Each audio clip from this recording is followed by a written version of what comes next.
Time seemed to slow down. I reached out with my senses until I was aware of everything around me. Emma scrawling with chalk to finish the circle. Liz's heart beating too fast. Bobby's massive feet pounding on the bridge as he ran towards us. The Thames River flowed under the bridge, and the currents of the Duat flowing around me just as powerfully. Bast once told me the Duat was like an ocean of magic under the surface of the mortal world. If that was true, then this place, a bridge over moving water, was like a jet stream. Magic flowed more strongly here. It could drown the unwary. Even gods might be swept away. I tried to anchor myself by concentrating on the landscape around me. London was my city. From here I could see everything. The Houses of Parliament, the London Eye, even Cleopatra's Needle on the Victoria Embankment, where my mother had died. If I failed now, so close to where my mother had worked her last magic, no, I couldn't let it come to that.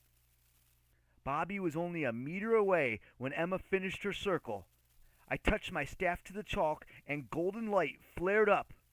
The baboon god slammed into my protective force field like it was a metal wall. He staggered backwards. Neckbit swerved away at the very last second and flew around us, cawing in frustration.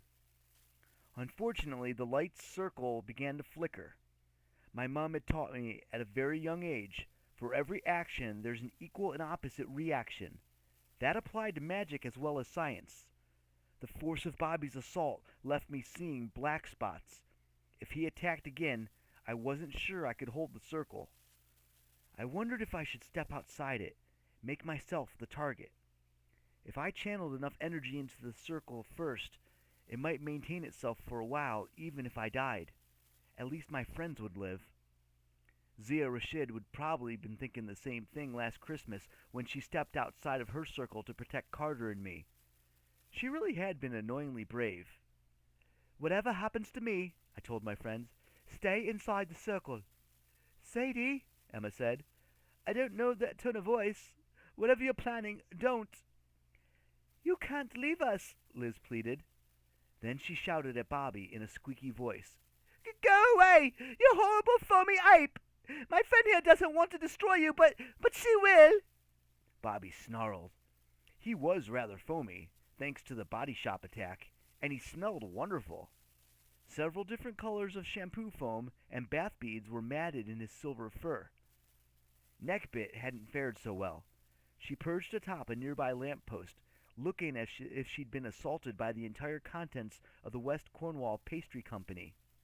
Bits of ham, cheese, and potatoes splattered her feathery cloak, giving her a testament to the brave enhanced meat pies that had given their brief lives to delay her.